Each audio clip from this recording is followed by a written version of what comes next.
Langsung aja ya. IHSG hari ini tiba-tiba dia mantul kayak gini, langsung naik toing. Nah ini naiknya jangka pendek sementara doang atau naiknya ini udah confirm belum sih teman-teman yang di TokTok, yang di YT boleh ke Igoy yuk supaya bisa lihat chartnya. Chartnya di Igoy aku, INSTAGRAM aku, @ellenmay_official. Nah jadi kapan dong kita bisa confirm bahwa market ini dia benar-benar recover, dia enggak balik badan lagi dan enggak lanjut turun atau enggak lanjut downtrend lagi? Sebenarnya kamu bisa lihat dari sini. Di bawah ini aku ada kasih tanda 7044, 7045 ya, itu adalah batas bawahnya. Nah, itu yang akan diuji selama beberapa hari ke depan.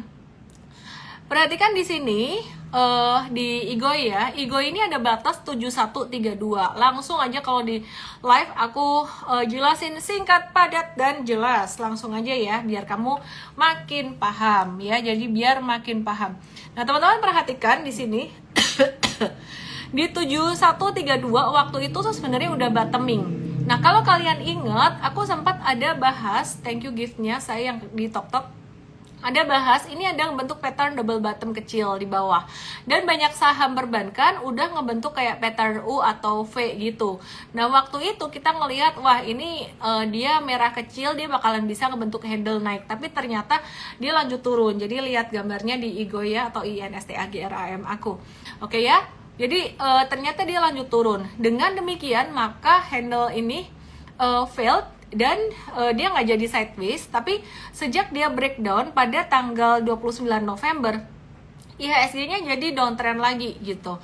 Nah terus yang menarik hari ini IHSG-nya mantul dan kembali membentuk satu low yang baru. Ini adalah new low. Nah new low ini dibandingkan dengan low yang sebelumnya ya, jadi ini ada previous low. Ini aku bilang tulisin di sini ya, ini low. Nah terus ini ada lower low atau low yang lebih rendah daripada low sebelumnya. Aku tulis ini lower low. Terus syaratnya apa sih sebenarnya kalau market ini dibilang dia nggak downtrend lagi? Syaratnya sebenarnya supaya dia tidak disebut tren turun lagi, maka dia harus membentuk higher low atau higher high. Ya, jadi kayak gini. Aku kasih, ini sebenarnya ilmu yang ada di Trading Academy aku. Aku kasih dikit-dikit di sini biar kalian bisa paham ya. Nah, ini yang di bawah namanya low, yang di atas ini namanya high. Nah, perhatikan high yang kedua ini lebih rendah daripada high sebelumnya. Jadi si gunungnya lebih rendah daripada gunung yang sebelumnya. Nah, ini ada high, aku tulis di sini. Lihat di Igoy saya, Igoy aku @ellenmay_official. Terus di sini ini ada high lagi. Ini lower high. Ya, jadi gunung yang lebih rendah daripada gunung yang sebelumnya. Dengan kondisi ini, di mana gunung yang ini puncak ya. Jadi ini kan habis naik terus turun, ini namanya puncak. Gunung yang kanan lebih rendah daripada gunung yang sebelumnya yang kiri. Teman-teman yang di TokTok yang di tag ke Igoy aja biar bisa lihat chartnya. Ini artinya dia ada tanda-tanda tren turun dan dikonfirmasi dengan terbentuknya jurang atau low yang di sebelah kanan lebih rendah daripada jurang atau low yang di sebelah kiri gitu. Jadi ada lower high and lower low. Ini adalah syarat dari terbentuknya downtrend. Jadi syaratnya adalah and bukan or ya. Jadi downtrend itu syaratnya apa tadi? And bukan or. Ya aku gedein fontnya biar kelihatan lebih jelas. Di sini 22 ya. Jadi terbentuk lower high dan lower low. Oke, pertanyaannya begini nih. Jika seandainya ini turun lagi, twing gitu, tapi kemudian dia tidak turun di bawah 7045. Nah, aku ganti warna oret-oretanku yang tadinya pada hijau semua, yang ini aku ganti warna ungu deh biar kelihatan. Teman-teman yang di TokTok yang di YT bisa ke Igoy untuk bisa melihat edukasi aku malam hari ini technical. Jadi kalian bisa ngerti sendiri ini trennya nanti gimana. Nah, ini kalau misalkan dia turun, ternyata dia mantul. Katakanlah mantulnya misalnya di level 7084 misalnya gitu ya. Dia tidak di bawah 7044. Berarti ini terbentuk low lagi. Tapi low-nya lebih tinggi daripada yang di 2 Desember gitu. Nah, berarti ini kalau lebih tinggi, dia namanya bukan lower low, tapi kalau lebih tinggi berarti apa? Higher low, ya. Lebih tinggi daripada di sini. Oh, kalau gitu, jika dia membentuk low yang lebih tinggi daripada low yang di 2 Desember, berarti dia lagi uptrend atau lagi sideways atau lagi downtrend. Lagi sideways, belum bisa dibilang uptrend juga. Nah, tadi jika syarat downtrend ada lower high and lower low, jadi and bukan or. Itu syarat downtrend. Maka syarat uptrend berarti terbentuk higher high and higher low. Nah, jika IHSG-nya dia naik lebih tinggi dari low yang sebelumnya, ini baru sideways. Kapan dia menjadi uptrend?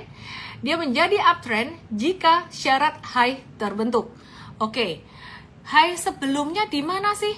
High sebelumnya apakah pakai high ini? Seandainya dia turun di sini, ini aku kasih note ya. Ini di sini dia menjadi high yang baru. Ya kan? Ini high. Perhatikan di sini.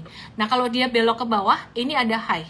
Cuman high-nya lebih rendah daripada di atas, ya. Jadi ini ada lower high, ini ada higher low. Kalau kamu nggak ngelihat Igoy aku, kamu bingung. Lihat di Igoy aku @ellenme_official, ya. Di sini masih sideways. Tapi begitu di sini dia naik, Nah, ini sudah mulai ada tanda-tanda mau uptrend. Kenapa? Karena dia sudah membentuk high lagi dan high-nya lebih tinggi daripada high yang sebelumnya, yang di sini.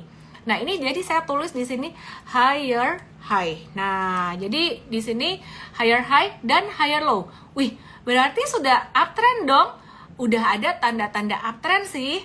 Tapi ingat, di sini ada high gede yang jika belum dikonfirmasi berarti ini akan balik sideways. Nah, jadi nanti kalau misalkan ada satu candle melewati angka 7330, baru deh IHSG ini bisa dibilang dia memasuki periode uptrend, ya. Nah, pertanyaannya kalau gitu kita masuk di sahamnya pas lagi uptrend atau pas lagi di bottom atau pas lagi di tengah-tengah?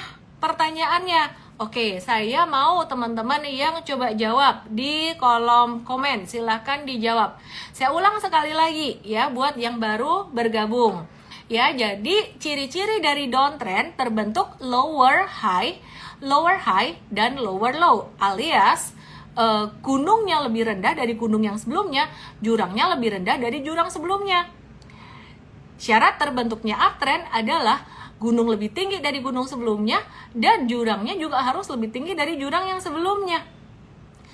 Konfirmasi uptrend jika dia breakout dari high yang ada di 7326. Nah, pertanyaan aku, belinya di mana? Belinya di bottom banget di sini atau nunggu jatuh lagi atau di atas? Ini lucu nih, Hati Steve bilang jelas di pucuk. Kayaknya dia sering nih beli di pucuk. Ada yang bilang beli di bottom, ada yang bilang beli di higher low. Oke. Nah, ini baru IHSG. Nah, sekarang kita mau lihat saham per sahamnya ya. Kalau mau nunggu lama di bottom, kalau mau cepat nunggu breakout, pinter Bu Miski ya. Jadi aku mau kasih hadiah buat Bu Miski ini karena jawabannya tuh benar banget.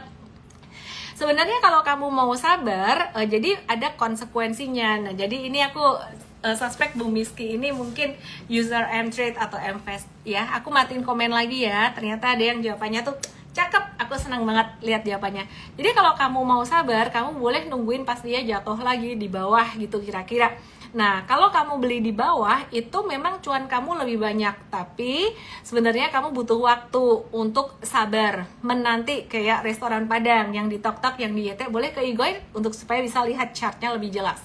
Nah, sedangkan kalau kamu mau lebih cepat, belinya pas breakout, ada konsekuensinya. Kalau kamu mau lebih cepat naiknya teng teng teng teng, beli pas breakout. Tapi kalau beli breakout berarti level jarak ke stop loss-nya itu juga lumayan jauh. Misalkan ini resistance, yang namanya breakout itu bukan pas di resistance, say. Jadi kalau breakout di resistance itu namanya bukan breakout. Breakout tuh harus lewatin resistance-nya. Dan ketika terjadi breakout ini berarti kamu ada ngejar dikit dan itu wajar, normal. Nah, kalau misalkan dia nggak jadi naik, maka stop loss kamu di bawah support ini jaraknya jadi lumayan jauh. Memang itu harus teman-teman harus dipahami ya, harus pahami itu. Oke, sekarang kita akan bahas saham per sahamnya. Aku tebak nih masih paling banyak nanyain saham BRI, beneran kan? Ya kan? Tapi aku nggak akan hanya bahas saham BRI aja. Aku akan bahas saham-saham lainnya. Thank you gift-nya, say, ya. Aku akan bahas saham-saham yang lainnya juga, yang pastinya juga menarik kalau misalkan teman-teman mau trading. Tapi sebelumnya aku mau kasih disclaimer dulu buat teman-teman yang masih pemula, jangan langsung trading saham. Saran aku adalah belajar investasi saham dulu.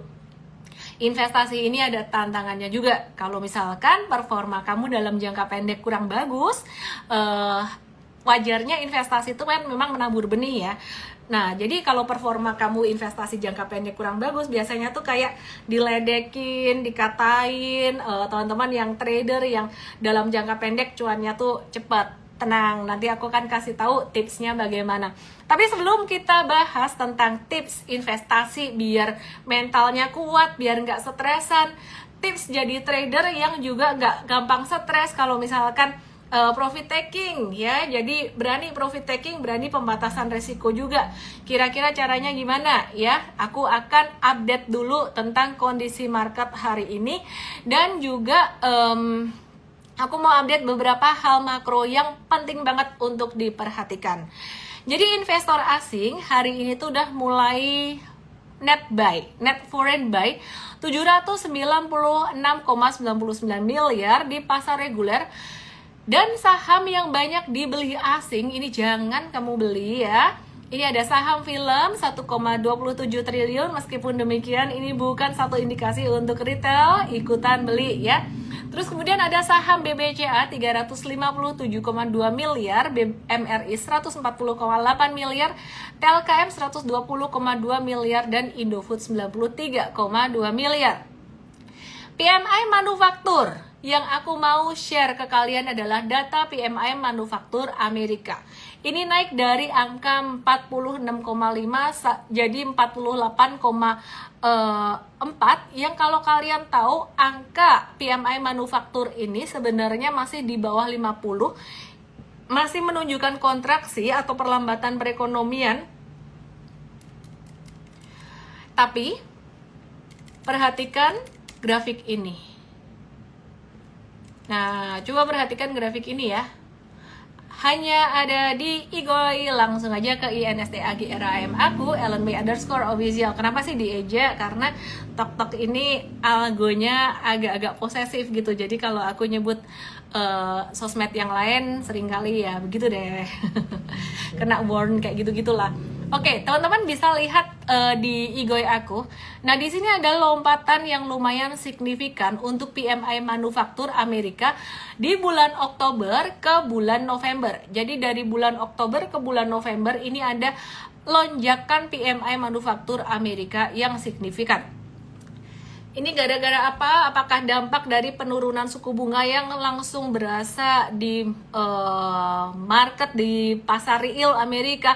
Bisa jadi. Nah, kalau kalian mikir PMI manufaktur Amerika naik, ini artinya bagus, kalian nggak salah. Tapi kalau kalian juga mikir PMI manufaktur Amerika ini berdampak negatif buat kita, kalian nggak salah juga. Sebenarnya ini tujuan dari The Fed untuk nurunin suku bunga tuh tercapai. Yaitu supaya perekonomian itu bisa bergerak dengan lebih oke lah ya, inflasi tapi bukan stagflasi gitu loh. Jadi PMI manufakturnya tuh gerak. perekonomian itu gerak dengan lebih aktif, dengan lebih baik gitu loh ya. Jadi bukan inflasi yang sekedar inflasi doang, tapi ada pertumbuhan yang bagus. Tapi impact-nya adalah dengan PMI manufaktur Amerika yang naik kenceng meskipun masih di bawah angka 50, masih kontraksi, itu menunjukkan kemungkinan bahwa Jerome Powell atau The Fed bakalan mungkin gak jadi nurunin suku bunga di bulan Desember ini. Yang ditunggu-tunggu adalah tanggal 18 Desember di Amerika. Ya berarti di Indonesia tanggal 19, antara 18 sampai 19 itu. Nah, kata-kata Jerome Powell ini sakti mandraguna ya, dan dia batuk, dia bahas, sebut inflasi, dia sebut apa itu sampai dihitungin berapa kali dia ngomong itu sama analis, sampai ada prediksinya dot plotnya ya, dia dihitung-hitung nih dia bakalan turunin suku bunga kayak gimana. Sempat diprediksi November bakalan turun suku bunga, ternyata nggak diturunin lagi, dan Jerome Powell sempat bilang, wah perekonomian di Amerika ini lagi bagus nih gitu. Jadi kayaknya kita belum perlu deh ya nurunin suku bunga lagi gitu, mateng ya kan. Banyak orang berpikir mateng, saham nggak jadi naik dong. Jadi Anda ngerti lah kalau suku bunga turun, impactnya saham bisa naik. Kalau suku bunga naik, saham turun. Segampang itu. Logikanya gimana? Aku jelasin dengan sangat simpel dan mudah deh. Kalau suku bunga naik, orang naruh duit di bank, males menggunakan duitnya di sektor real. Nah, tapi kalau suku bunga turun, orang bisa ngutang baik untuk keperluan konsumtif lebih agresif maupun untuk keperluan bisnis produktif. Terus males duit ditaruh di bank doang, bisa muter di mana aja termasuk di pasar saham. Sebelum saya lanjutkan teman-teman yang ada di TokTok yang di YT, aku mau share beberapa chart saham dan banyak data lain di Igoy. Jadi Igoy aku @Ellen_official, langsung aja meluncur ke situ. Kesimpulannya jadi gimana dong kalau The Fed nggak nurunin suku bunga, berarti pantulan di market hari ini sia-siakah atau sifatnya sementara aja kah? Tenang teman-teman, meskipun The Fed tidak menurunkan suku bunga di bulan Desember, di bulan Januari dan Februari itu banyak sentimen positif yang kita sedang tunggu-tunggu atau nanti-nanti. Apa itu? Di bulan Januari dan Februari sebenarnya banyak sekali rilis laporan keuangan full year 2024, terutama rilis laporan keuangan dari sektor perbankan yang dalam beberapa tahun ini masih bertumbuh. Nah, kita nggak tahu apakah di 2024 full year ini masih bertumbuh. Kalau kita perhatikan, PPN itu belum dinaikkan di 2024. Mungkin di 2024 ini kemungkinannya untuk sektor perbankan masih akan oke, terutama BCA ya, jadi masih akan bertumbuh. Tapi pertumbuhannya udah nggak sekencang tahun-tahun kemarin, kira-kira kayak gitu. Jadi sebenarnya di Januari dan Februari nanti masih akan ada sentimen-sentimen positif untuk berbagai sektor, terutama sektor perbankan. Nah, bagaimana dengan sektor yang lain seperti sektor properti, sektor consumer goods? Kita ngelihat sektor properti ini udah kembali terdiskon lagi beberapa hari terakhir. Kita juga masih ngelirik sektor properti untuk long term investing, sedangkan kalau untuk trading tuh sahamnya ganti-ganti. Nanti aku akan bahas juga saham trading berdasarkan technical ya, teman-teman yang di TokTok yang di YT, siap-siap ke Igoy supaya aku nanti jika share chartnya kamu bisa lihat di situ. Nah, jadi balik lagi, laporan keuangan full year 2024 itu tidak hanya bagus untuk sektor perbankan saja, tapi kita lihat juga untuk sektor komoditas yang beberapa waktu terakhir ini juga agak-agak istirahat, itu akan mulai kelihatan positif juga ya di akhir tahun 2024 Januari dan Februari. Nah, salah satu contohnya adalah TINS atau PT Timah Tbk yang sebenarnya dia return atau laporan keuangannya itu jadi bagus setelah korupsi-korupsi itu dibersihin. Sebenarnya kemarin laporan keuangan kuartal 3 aja tuh sebenarnya bagus. Nah, laporan keuangan full year 2024 itu bakalan lebih bagus lagi. Cuman kalau kita pakai laporan keuangan kayak gini, berarti kacamatanya tuh agak-agak investing ya, meskipun dia sebenarnya cyclical gitu, jadi agak investing. Nah, turunnya saham jangka pendek seperti contohnya TINS dan juga saham-saham perbankan saat ini sifatnya temporer. Nah, jadi kayak TINS ini temporer. Mungkin nanti kita akan lihat juga untuk harga Timah futuresnya gitu ya. Jadi bentar lagi aku akan buka chart lagi yang di TokTok yang di YT, ke Igoy aja supaya nanti ketika aku buka chartnya kamu bisa ngerti. Nah, sedikit data makro yang aku akan sampein lagi, mungkin 2 hal penting yang kamu perlu tahu ya. Kita lagi nunggu data JOLTS job opening di Oktober 2024. Intinya tuh kalau jumlah lowongan turun, menandakan pasar tenaga Amerika Serikat itu lemah dan inflasi melandai, The Fed bisa nurunin suku bunga lagi. Tapi kalau jumlah lowongan naik, menandakan pasar tenaga kerja Amerika Serikat itu lagi bagus dan inflasi bisa naik, dan The Fed mungkin itu akan mengurangi kemungkinan The Fed untuk menurunkan suku bunga, kurang lebih kayak gitu. Terus ada satu faktor lagi sebelum saya buka chart saham-saham. Ada satu faktor penting lagi yang kalian perlu perhatikan, teman-teman.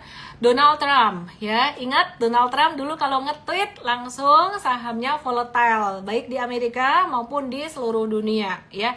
Terutama di Amerika, kamu yang trading saham US gitu. Nah, jadi mulai nih volatility bakalan meningkat lagi karena presidennya tipe-tipe yang spontan ngomongnya, yang impulsif ngomongnya. Dan ada satu hal, Indonesia itu masuk BRICS. BRICS, Brazil, Rusia, India, China, Afrika Selatan, Mesir, Ethiopia, Iran, Uni Emirat Arab, dan Indonesia baru masuk Oktober 2024. Donald Trump bilang, "Hello BRICS, jangan main-main ya. Jangan kamu sok-sokan bertindak untuk melemahkan dolar Amerika. Kalau kamu macam-macam, aku akan terapkan tarif 100% buat kalian semua. Perang tarif." Waduh, gimana dong?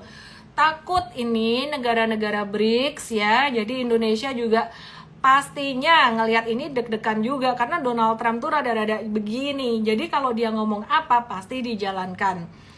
Jadinya gimana? Takut gak sih? Gak usah takut teman-teman. Kenapa? Aku mau kasih tahu satu hal penting sebelum aku bahas saham-saham lebih detail. Pasar saham kalau lagi naik itu temennya trader. Kalau lagi crash, kalau lagi turun, kalau lagi murah, BRI tiap hari ditanyain, itu temennya investor. Valuasinya murah itu temennya investor. Nah tapi BRI itu udah naik 20% turun lagi, naik lagi 20% turun lagi. Berarti itu temennya siapa dong BRI sekarang? Bukan cuma temannya investor, dia bisa jadi temennya trader. Waduh, gitu ya. Oke deh, kalau gitu kita langsung lihat aja saham-saham berikut ini. Dan nggak harus selalu BRI terus. Bosan kan? Kemarin aku udah bahas BRI banyak gitu loh. Jadi mestinya kalian udah ngerti lah ya. Aku bahas BRI di awal, tapi nanti aku akan bahas saham-saham lainnya ya. Jadi biasanya aku taruh di belakang. Ini sekarang aku akan bahas saham yang lainnya dan aku juga akan kasih lihat USD bagaimana langsung ke IGOI aku atau INSTAGRAM aku LNB_official. Yoi, BRI-nya hari ini memantul, tapi mantulnya cuman kayak candle-nya tanda salib gini doang. Ini artinya apa? Ini artinya opening and closing sama. Artinya pertarungan antara bull dengan bear itu sama kuatnya.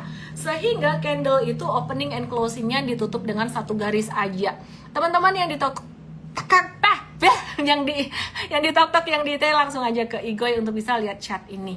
Nah, menariknya teman-teman, perhatikan Big Bang yang lainnya. Wah, tapi BCA udah hijaunya tebel loh, naiknya 4%-an loh. BCA ini perhatiin, ini dia ada kebentuk triple bottom. Aduh ya, saya nggak usah dibandingin sama BCA lah ya. Ini bank capek antri, kita capek antri dia di bawah. Jadi kalau kamu mau beli ini, beli dengan cara DCA, beli dan simpan aja like forever gitu sampai nanti dia valuasi, sekarang sih udah ketinggian valuasinya ya, sampai nanti valuasinya dia naik lagi, baru naik lagi lebih tinggi, kamu mau profit taking dikit-dikit boleh lah. BCA ini kalau yang tadi nanya, aku aman nggak sih mau DCA nyicil-nyicil beli saham perbankan? Nah ini salah satunya, meskipun aku kasih disclaimer, saya sudah tidak beli BCA dengan valuasi sekarang ini, tapi saya mencoba untuk ajarin anak saya DCA saham BCA sedikit demi sedikit untuk tujuan mereka belajar. Tapi untuk tujuan saya mau jadi kaya, saya akan kumpulin duit ya, sebagian di tabungan, sebagian di instrumen lain lagi, untuk ketika nanti terjadi crash besar di market, tak hajar ini, hajar borong. Jadi teman-teman tahulah strateginya bagaimana. Oke, terus kemudian Bank Mandiri bagaimana kabarnya? Hari ini dia naik 4,58%. Kayaknya dia jadi kesayangan JP Morgan bareng dengan BCA. Valuasinya lumayan tinggi, mungkin lebih baik teman-teman DCA atau dollar cost averaging aja. Dan di sini seperti analisis IHSG tadi, kalau kamu tanya apakah dia sudah uptrend, jawabannya belum. Untuk BMRI bisa menjadi uptrend, dia harus breakout dari level 6.600 dulu. Untuk BBCA disebut dia kembali uptrend dalam jangka pendeknya. Kalau jangka panjangnya uptrend ya. Nih lihat nih monthly chartnya dia masih uptrend. Nih masih uptrend. Berarti kan di IGOI atau INSTAGRAM aku say. Ya jadi BCA dalam jangka pendeknya belum bisa dibilang uptrend. Kalau dia breakout dari level 250 baru dia bisa disebut kembali uptrend dalam jangka pendeknya. BBNI kapan dia mulai bisa disebut dengan uptrend? Kalau dia breakout dari level 5025-nya. Ya, jadi kalau dia breakout dari level 5025. Pertanyaannya BBRI kapan dia bisa disebut uptrend? BBRI bisa disebut uptrend jika dia breakout dari level 4470 atau 4500. Nah, pertanyaannya sekarang waktunya beli atau waktunya jual? BRI turun terus tiap hari nanyain kayak gitu. Tiap hari juga aku udah bahas. Sebenarnya dari 4 big banks ini valuasi yang paling terdiskon itu BBRI, dan saham ini tuh sebenarnya kalau lu nggak mau hold dia buat forever, kamu misalkan hold 2 atau 3 bulan, nanti laporan keuangan dia keluar full year 2024, ya itu dia pasti udah naik. Nah, jadi kamu bisa profit taking kayak 2-3 bulan lagi, terserah mau cuan berapa persen. Jadi kalau sekarang kamu ada mungkin beli saham salah satu dari 4 saham ini agak-agak ketinggian. Tadi aku ada nerima DM, jadi aku buka-bukain DM gitu ya, aku baca-baca gitu, aku balas-balas. Ada satu, aku lupa, sorry banget, aku lupa namanya, satu ibu-ibu dengan foto 2 orang anaknya ya, very happy family. Dibilang gini, aku nyangkut di BBNI. Saya cuman bilang, udah, dia punya modal di harga, kalau nggak salah, dia bilang di 5 ribuan, aku lupa annya berapa ya, 5 ribuan. Kalau 5 ribu berarti dekat lah, kurang lebih lah ya. Saya cuman bilang, udahlah biarin aja, main aja sama anak. Tunggu 1 bulan, 2 bulan, 3 bulan lagi. Tapi cara ini tidak boleh kamu lakukan untuk saham yang lain. Harus diamati. Investasi saham gak boleh dibiarin ya. Kalau trader lihat tiap hari, kalau investor minimal seminggu sekali atau ya minimal banget sebulan sekali. Oke ya. Terus kemudian tadi sampai di mana sih? Oh, BRI saham pertanyaan sejuta umat, singkat cerita di bawah 4.900. Untuk investasi jangka panjang dia murah, untuk di bawah 4.600 buat investasi jangka panjang dia sangat murah sekali. Kalau kamu bisa dapat di bawah 4.100 artinya kamu hoki ya. Jadi aku nggak usah panjang-panjangin BRI terus, karena ada beberapa emiten yang menurut aku mau bahas dan lumayan menarik. Yuk kita move ke saham trading yuk. Langsung aja kita move ke saham ayam-ayaman. Di sini aku nggak tahu ada Ronaldo nggak sih, setiap kali aku bahas Java aku keinget Ronaldo karena dia sentimen sama JPFA. Kenapa? Tiap kali beli Java katanya dia beli ini rugi. Nah, coba nih aku mau kasih lihat Java buat Ronaldo sekarang. Dia masih sentimen nggak nih? Halo Re, absen Re. Ada nggak kamu di sini Re? Percaya nggak sih Bapak Ibu, saya ini tipe yang penyendiri, pendiam, berani cerewetnya cuman di live gitu ya, ketemu di dunia nyata tuh saya quiet, calm, Oke, langsung aja kita lihat saham trading, yaitu Java. Disclaimer on buat teman-teman semuanya yang belum pernah trading saham, gak ngerti chart, gak ngerti money management, gak ngerti pembatasan resiko, nonton aja, gak usah ikutan beli. Karena market sekarang ini lagi masih volatile banget, menunggu Donald Trump dilantik. Belum dilantik aja udah volatile, gimana kalau dilantik? Makin seru.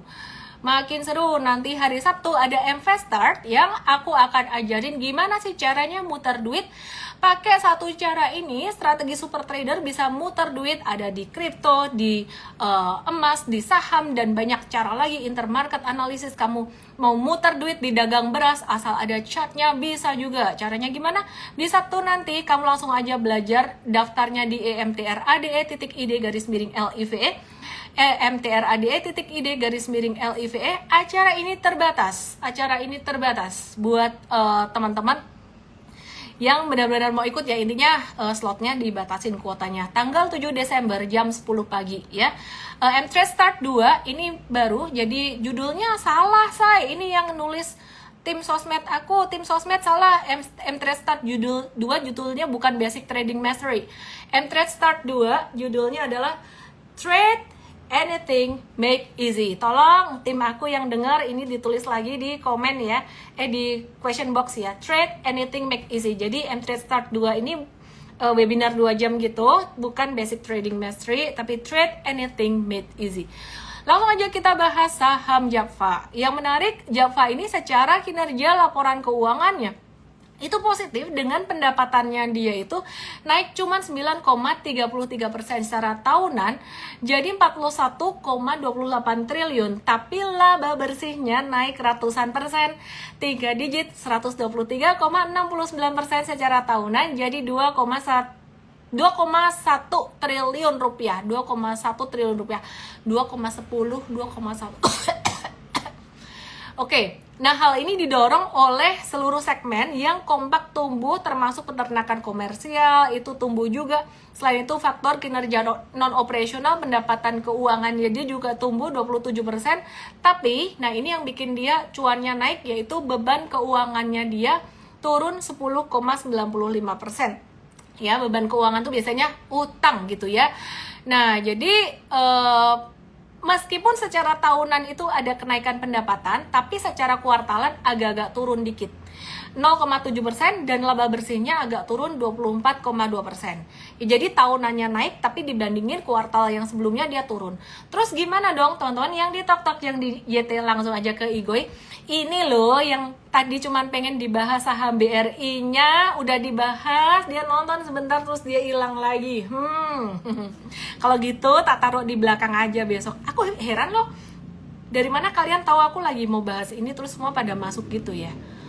Oke, ketika nonton live, singkirkan distraction kayak wawa itu, singkirkan dan fokus saja, jangan sampai kamu ketinggalan ya.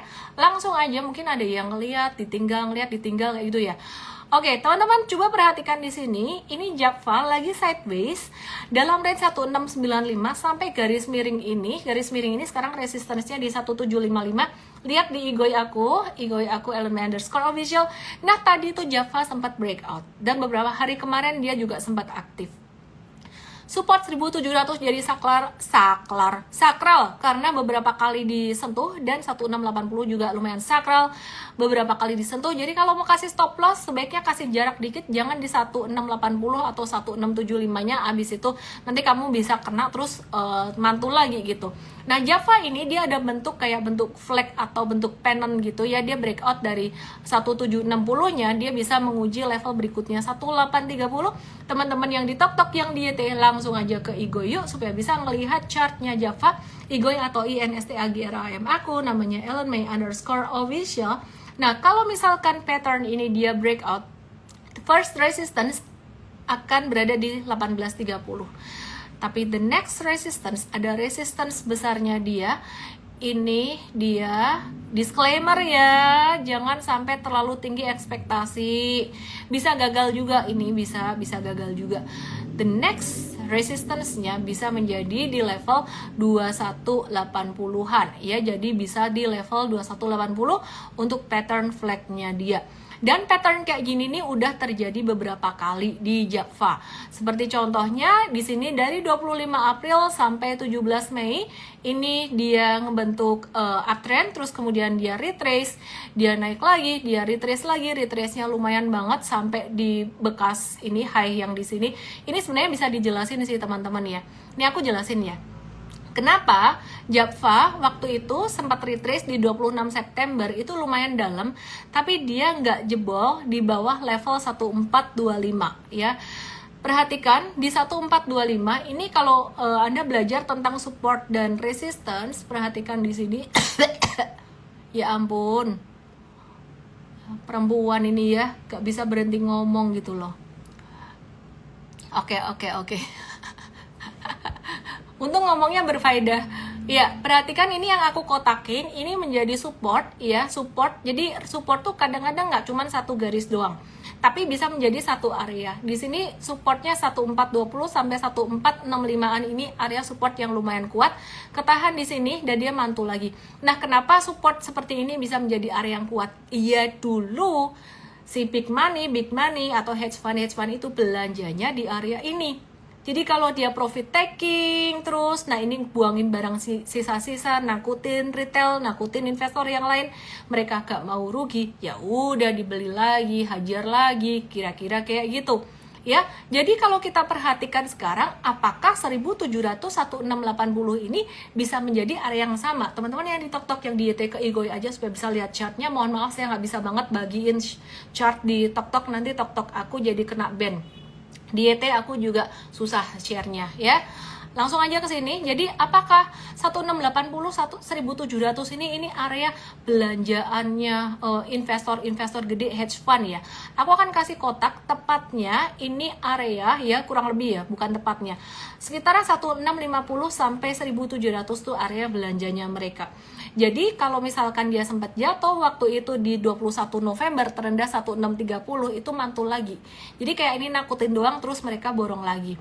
Kira-kira begitu, disclaimer banget buat Java karena saham ini fluktuasinya juga lumayan banget, tapi kita ngelihat baik secara fundamental maupun secara teknikal ada harapan, ada secerca harapan di tengah kondisi market yang sekarang memang lagi bearish, yang lagi jadi temannya investor. Ya, kalau temannya trader kan trend, temannya investor valuation. Jadi harusnya you should be happy kalau kamu mau investasi jangka panjang.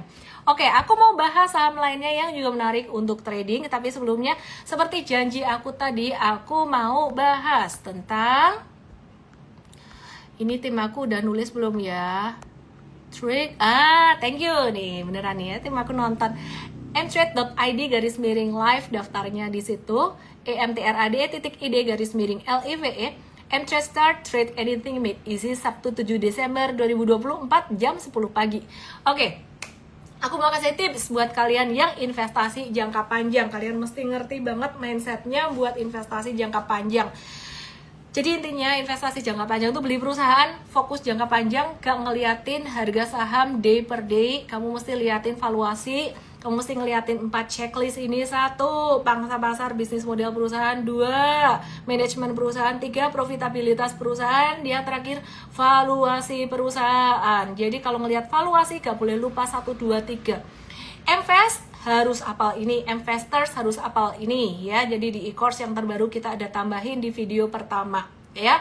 Nah, jadi teman-teman, selama saham kamu memenuhi 1, 2, 3, 4 ini, dan biasanya ketika valuasinya lagi dikasih diskon, kamu beli bisnis yang bagus, kamu beli saham yang bagus. Nah, ternyata dia masih turun. Yang paling ramai ditanyain BRI sebenarnya. Aku udah nggak beli BRI. Oh, ditanyain juga kenapa udah nggak beli BRI. Aku bahas juga abis ini ya. Ya, jadi nih aku balikin lagi gitu loh. Nah, ini sebenarnya kalau investor tuh ngelihat valuation di bawah 46 tuh standar deviasi minus 1. Harusnya kamu happy gitu loh. Tapi kalau kamu punya modalnya di 5 ribuan dan dulu kamu belum ngerti ini, ya udah nggak apa-apa. Gak jelek. Masih bisa cuan nggak? Duitnya masih bisa balik nggak? Masih bisa. Duit balik dan bahkan masih bisa cuan. Yang kamu butuhin cuman 1, belajar. 2, sabar. Sabar kan tahu karena bisa karena belajar ya. Jadi kalau sabar-sabar doang tanpa belajar itu namanya halu. Oke ya? Terus kalau kamu gabung di grup-grup trading, ada trading saham, trading kripto, trading emas, ini. Aku melihat satu kecenderungan, entah trader biasa, entah influencer, entah apa, yang fanatik dengan instrumen tertentu atau dengan strategi tertentu, itu dia bakalan bilang ini, nadain terus di bawah, beli terus di bawah kayak gini, dibully. Hahaha, dibandingin saya trading saham A, aku nggak mau sebut nih, saham gorengan lah kira-kira, nanti dikira wah ngejelekin ini, langsung pada sujon sebut-sebut orang padahal belum tentu orang itu gitu ya. Nah jadi saham ini gitu ya, jadi wah terus kamu di ece-ece deh, bahasa Jawanya di ece-ece gitu loh, investasi kamu apaan tuh, nadahin saham di bawah gitu. Ya mereka kan nggak ngerti ya, maka dari itu penting sekali buat kalian itu belajar, supaya kalau kalian belajar kamu tuh ngerti kenapa gue beli ini. Lu mau hina-hina terserah lu. Warren Buffett dihina-hina sama temennya, nggak ikut .com bubble, nggak cuan. Ya udah dia bilang ya udahlah, dia dengan rendah hatinya cuman ngomong gini, gue nggak ikutan trading ya, kenapa? That's not my circle of competence, gue nggak ngerti gitu aja, dia bilang gitu. Padahal sebenarnya kalau dia mau bayar orang buat trading, buat ini bisa juga, cuman dia fokus orangnya. Sampai akhirnya bubble itu pecah dan dia masih, ya dia untung dengan apa yang dia lakukan. Gak ada yang salah dengan .com bubble, gak ada yang salah dengan tradernya. Jadi trader cuan dari situ, gak ada yang salah, asalkan jangan nyangkut di pucuk. Jadi saat ini kalau ada teman kamu yang cuan dari trading saham, entah saham rebusan, saham gorengan, trading kripto, bitcoin, altcoin, meme coin, koin micin, ya biarin. Salah nggak? Nggak ada yang salah. Yang penting kamu tuh ngerti, lu tuh lagi ngapain. Jangan hari ini beli saham A, besok nanyain terus setiap hari BBRI jadi trending topik terus. Belajar nggak sih? Galak juga nih, tadi siang udah makan garang asem dibilang malam jangan garang-garang ya, masih garang juga gitu loh. Ini lo ngerti nggak beli tuh kenapa gitu loh. Kalau kamu ngerti, pahami alasannya, makanya belajar nih, e-course-nya ada sistemnya. E-course-nya dilihat, jangan cuma lihat stock pick doang, masuk MFAT lihat stock pick doang, ngapain, udah nonton live aja lah ya. Jadi gampang kalau nonton live gitu, gratis pula gitu. Makanya sistem dipelajari ya. Oke, terus aku lagi mau mikir-mikir buat trader nanti aja deh. Udah kayak gitu aja, aku mau buka komen, terus aku mau bahas saham trading. Tips investor malam ini itu dulu, besok aku bikinin videonya ya, daripada kebanyakan ngoceh nih. Oke ya, sekarang aku mau kasih lihat saham trading. Saham trading, siapa yang tadi hari ini trading MTEK, Elang Mahkota Teknologi TBK, tidak ada hubungannya dengan M-Trade. Kalau M-Trade IPO namanya apa? Aku mau pakai kode cuan, udah ada yang pakai kode cuan, jadi gimana dong? Komoditas jangka panjang nggak? Komoditas nggak jangka panjang. Banyak yang tanya BTN. Oke, nanti dibahas ya BTN, kenapa sih? Oke. Saya sabar, bahas MTEK dulu. Saham trading, jadi harus imbang trading dengan investing. Nanti aku dibilang lagi, Ellen pro investor nggak trading lagi gitu. Ya mau gimana, ini kan lagi marketnya lagi diskon jadi temennya investor. Tapi ini saham trading di M-Trade ini juga ada trading, ini ada yang udah mulai berbunga juga, belum berbuah tapi udah berbunga. Berbuah itu kalau udah profit taking gitu ya. Nah jadi M-Trade beberapa hari yang lalu ada speculative buy di MTEK. 28 November 2024 sempat breakout, terus false breakout dikit, maka dari itu sebenarnya aku nggak bahas di live. Kenapa? Karena di live tuh agak-agak beresiko. Teman-teman di sini banyak yang mix, masih pemula. Yang di TokTok yang diete, yuk pindah ke Igoy yuk. Saya heran kalian masih bertahan di situ. Kenapa sih? Igoy atau INSTGRIM aku namanya @elme_official biar bisa lihat chartnya di sini. Oke ya. Nah perhatikan per hari ini, per kemarin dia tuh breakout dari pattern symmetrical triangle-nya. Nah per hari ini dia memasuki tren naik, udah mulai masuk tren naik. Boleh beli nggak? Wah ya ini tadi kayak kata siapa tadi yang dapat hadiah tolong DM aku ya, aduh ingatan ini lupa. Jadi tadi ada yang bilang bagusnya beli di bawah atau di atas. Kalau beli di bawah, nih misalnya di sini ya, ini contoh 8 November dia bilang kamu harus sabar. Tapi kamu dapat cuannya lebih banyak. Ya, stop lossnya juga kalau stop loss ruginya nggak banyak, tapi lama. Kalau kamu mau cepat cuan, belinya pas breakout. Hari ini breakout. Bisa jadi cepat cuan, naiknya bakalan kenceng, kamu nunggunya nggak lama. Tapi sebaliknya resikonya juga tinggi.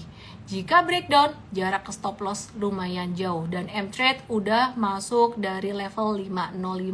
Loh kok nggak ngomong-ngomong? Iya kali ngomong-ngomong. Nanti nggak siap ya. Terus kalau misalkan ada stop loss atau apa, marah-marah gitu ya. Oke, jadi teman-teman, MTech hari ini lagi masuk ke masa uptrendnya. Kalau ditanya fundamental dan lain-lain, aku sih lebih mencermati secara teknikalnya. Oke, terus kemudian bagaimana dengan Bukalapak dan SCMA? Saham-saham ini adalah saham-saham trading, bukan saham-saham investing. Perhatikan di sini. Oke. Jadi tadi sebelum live, aku ada makan soto Bu Hadi di Solo, di Monumen Pers tuh enak bareng dengan tim aku.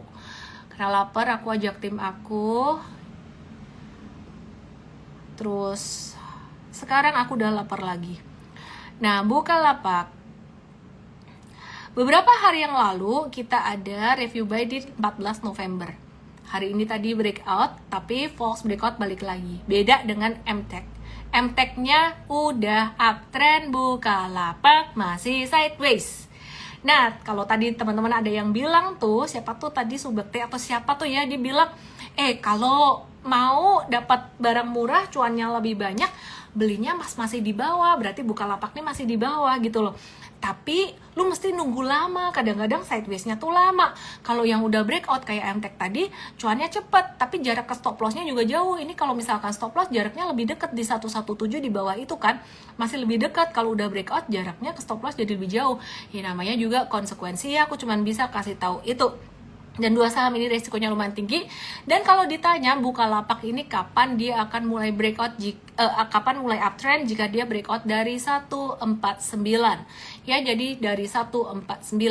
Yuk, langsung aja sekarang kita lihat saham teknologi lainnya yang lagi rame ditanyain belakangan ini karena ruginya sudah mulai berkurang. Kita lihat GoTo yuk. GoTo, aku analisis kalau waktu itu di awal-awal 2024 kita ngelihat wah bahaya nih, bisa ke gocap nih. Tapi sekarang kita melihat GoTo ini ada satu perbaikan atau satu reversal di dalam patternnya dan juga di dalam fundamentalnya, ruginya yang sudah mulai banyak berkurang ya. Jadi ruginya udah mulai semakin kecil. Dan kalau dilihat pattern ini ada pattern inverse head and shoulders. Terus yuk kita praktekin ilmu yang kita pelajari di awal tadi. Ini ada low satu ya. Low itu apa? Jurang. Ini ada low yang lebih tinggi disebut apa? Namanya tadi saya, teman-teman semuanya, Bapak Ibu, adik, kakak, koko, cici, susu AI, higher low. AI susu higher low. Oke. Ini low jurangnya lebih tinggi dari yang sebelumnya, berarti apa? Higher low lagi. Kok higher low terus Tony? Wih, gaya nih, umur berapa nih minta dipanggil nih? Ya kan susu AI yang ini yang dihadapin gitu ya. AI susu ini higher low lagi, AI susu lebih tinggi dari yang sebelumnya gitu ya. Om dan tante gitu ya. Ini low lagi, jurang lagi tapi lebih tinggi, higher low. Oh gitu ya, higher low, uptrend dong kalau gitu. Tunggu. Sabar. Lihat di Igoy atau INSTAGRAM aku LME_official untuk bisa lihat chartnya. Ya, di sini ada gunung disebut dengan high. Aduh, kena peringatan di tok nih. Hayah. Hash. Oke. Terus di sini ada gunung lagi, ini ada gunung lagi. Aku jadiin satu aja gunungnya. Apakah gunung ini lebih tinggi dari gunung yang sebelumnya? Betul sekali. Aku tulis high yang aku akan namain. Nah, malam hari ini dapat ilmu baru nih, high and low, oke ya. Oke, terus di sini ada gunung lagi, lebih tinggi daripada gunung yang sebelumnya. Jadi aku namain dengan higher high. Lebih tinggi dari gunung yang sebelumnya. Woi, nih Nih lagi, nih Noni. Miss. Jadi Mama Ara, ini uptrend dong. Higher high, higher low. Jangan panggil aku bunda. Jangan panggil aku tante, kecuali kamu bayi, anak TK, boleh ya. Ini uptrend dong. Ini dalam jangka pendeknya dia sudah mulai dalam jangka menengahnya dia sudah mulai uptrend. Loh. Lah kok gak direkomen, kok gak diajak beli? Sabar, bukan cuma soal saham naik aja. Ini perhatikan ya, dia breakout dari 55, breakout pertama. Uptrend. Turun di sini, naik lagi. Ini tak kasih resistance lagi di sini, breakout lagi, gagal breakout. Oke, uptrend lagi. Oke, belajar lagi yuk. Di sini ini dipelajarin di Trading Academy M-Trade dan lagi ada promo Black Friday. Sebenarnya Black Friday-nya udah lewat sih. Lagi ada promo, langsung aja klik tombol WA di Igoi aku. Banyak kode-kode nih ya. Langsung aja klik tombol WA di Igoi aku untuk tahu promonya bagaimana, lumayan banget. Yang belum mau join M-Trade nggak apa-apa juga. Hari Sabtu nanti ada webinar M-Trade Start, join yang itu aja, Trade Anything Made Easy. Ini materinya beda dengan M-Trade Start yang dulu. Sabtu 7 Desember jam 10 pagi. Perhatikan garis kemiringan tren. Garis kemiringan tren ya aku kira-kira ya, karena info lain aku nggak ada tulisannya nih, berapa derajat. Sebentar, aku cari. Oh, trend angle ada. Ketemu. Lihat di Igoi. 34 derajat. Berarti dia uptrendnya belum terlalu kuat. Oke, kalau gitu boleh beli nggak sih? Sabar. Ya, technical. Kalau gitu perhatikan apa? Ini loh, garis sekotak ini loh. Lihat semua yang di tok-tok, yang di YTK Igoi, lihat chartnya. Yang di kotak ini perhatiin, ini dari level 72 sampai level 74, ini resistance sakral. Kalau dia dilewati breakout ke atas, barulah dia mulai kuat. Barulah dia mulai lebih uptrend. Kenapa begitu? Kenapa kita begitu sangat berhati-hati sama saham ini?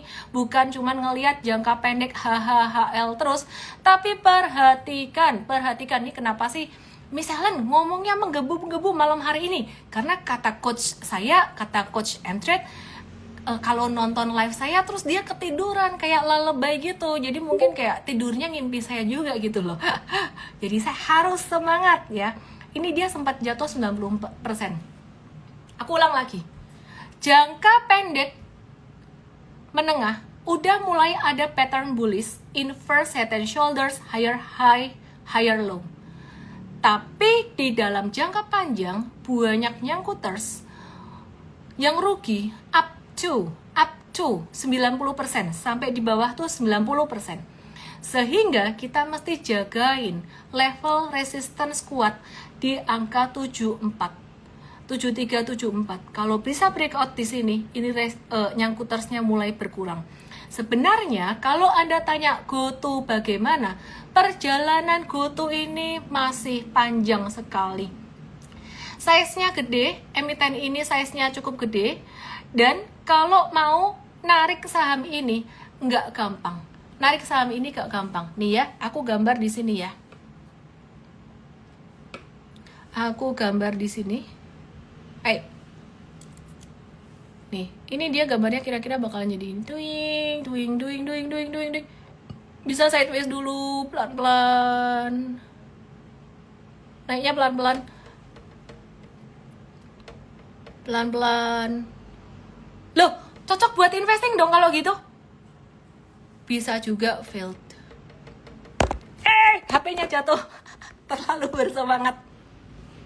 Ya intinya kira-kira itu aja yang saya mau sampaikan. Secara fundamental dia udah mulai ada perbaikan, tapi secara teknikal kita masih harus waspadai. Aku mau buka komen sekarang, aku mau cek pertanyaan. Banyak yang nanya saham BBTN. Kenapa kamu sama BBTN? Kenapa kamu sama BBTN? Problem saya adalah setiap jam 7, setengah 8 saya ngantuk, selesai live saya jadi melek, terus gak bisa tidur sampai malam, terus kebayang-bayang milk ban, makin gak bisa tidur.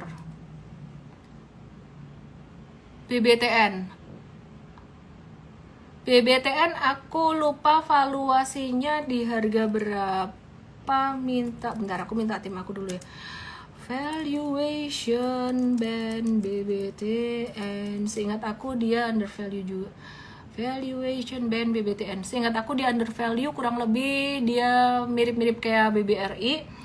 Butuh agak sabar dikit, lebih cepat naiknya BBRI ya, jadi agak sabar dikit. Ini buat saham investing juga lebih cepat sebenarnya ya, kalau sama-sama ya, daripada BBTN lebih cepat itu investing di properti yang swasta. Jadi kayak P1 ini kan dia kan lagi turun kan ya. Trading ini kan lagi downtrend. Nah, trader kan ini downtrend kan. Mungkin ini bukan teman trader kalau lagi downtrend, tapi dia teman investor. Valuasinya lagi murah gitu ya. Karena ada hubungannya dengan suku bunga sebenarnya. Ini ada yang bilang ini udah makin pinter aja semuanya. Tren BBTN juga curam, beberapa resistance sakralnya support kali ya, support yang dilihat. Anyway, kira-kira itu aja. Miss, bonus sedikit fundamental ADI dong. Aduh, banyak fundamental ADI sudah saya bahas beberapa waktu yang lalu. AADI itu fundamentalnya tuh cakep. Bagaimana cara daftar M-Trade Start Sabtu ini, itu udah ditulis dengan sangat jelas sekali. Saya langsung aja ke browser kamu, ketik emtrade.id_live. Kira-kira kayak gitu. Kira-kira kayak gitu ya. Jadi teman-teman, itu aja sih yang aku mau bagiin, semoga bisa bermanfaat. Saya Ellen May, salam profit. Fundamental ADI, jadi lupa fundamental ADI bagus. Perusahaan ini profitable banget dan dia kalau bagi dividen bakalan gede, kemungkinan besar bagi dividen gede. Valuasinya juga pas IPO juga nggak terlalu mahal, masih reasonable. Jadi ini bakalan banyak diborong oleh investor besar. Kalau kamu nggak dapat saham di IPO atau di PUPS, just beli aja. Kalau udah melantai di bursa, aku pribadi, personally, aku lebih memilih kalau AAD ini aku nanti mau lirik ketika dia udah listed di bursa. Oke, udah gitu aja. Saya lapar, saya mau makan. Dia yang kangen Ara nggak? Ara? Aranya nggak ada. Hiya. Aduh, kesandung. Kalau lagi lapar tuh kayak spatial awareness-nya tuh agak-agak berkurang. PT saya bilang suruh kardio, tapi gimana dong? Aku udah nge-gym seminggu 3 kali. Lumayan lah, berat badan nggak naik. Ketinggalan, ada rekamannya nggak? Follow YT aja. Kangen Ara. Besok ya, Aranya lagi nggak tahu di mana. Dah. Dadah Jonan Arga. Pertama kali dengar topik ginian, penjelasannya sangat baik. Wih, lihat recording tiap hari Senin sampai Jumat. Jumat sih saya kalau lagi nggak travel ya, kalau saya lagi bepergian saya nggak live. Tapi sering rekangan, sering travel nggak ya? Tumben malam ini live-nya lama. Masa sih? Nggak sadar juga aku kalau lama. Lihat si emas, jangan Ara terus. Oh iya, lupa. Emas XAU. Emas. Nih lapar sih, jadi sideways, si emas lagi sideways. Bitcoin paling penting diperhatikan USD. Bitcoinnya lagi sideways, normal, sangat normal. Jangan beli di pucuk. Terus satu lagi USD. Saratoga, sebentar ya, Saratoga ya. USD-nya lagi, ya ini kan sakral banget nih, 15.916 lagi muter-muter di sini aja. Ini gambar aku nggak aku ganti-ganti dari kemarin-kemarin. Aduh, lapar aku. Aduh, satu lagi tadi aku mau kasih lihat, lupa. Saratoga, ya ampun.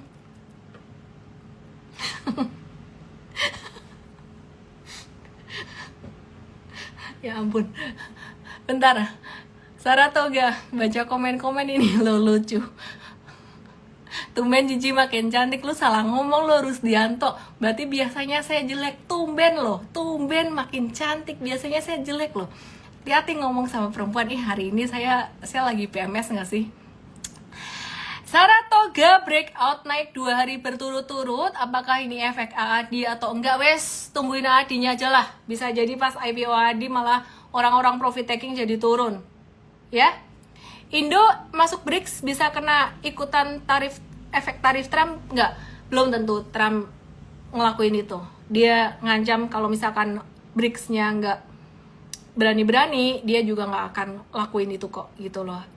Tapi kalau sampai dilakukan, kena si Indo sih. Makanya cash selalu harus ada. Cash is the king. Kalau sampai kena BRICS, waduh, itu bakalan diskon lagi sahamnya, tapi kita udah profit taking.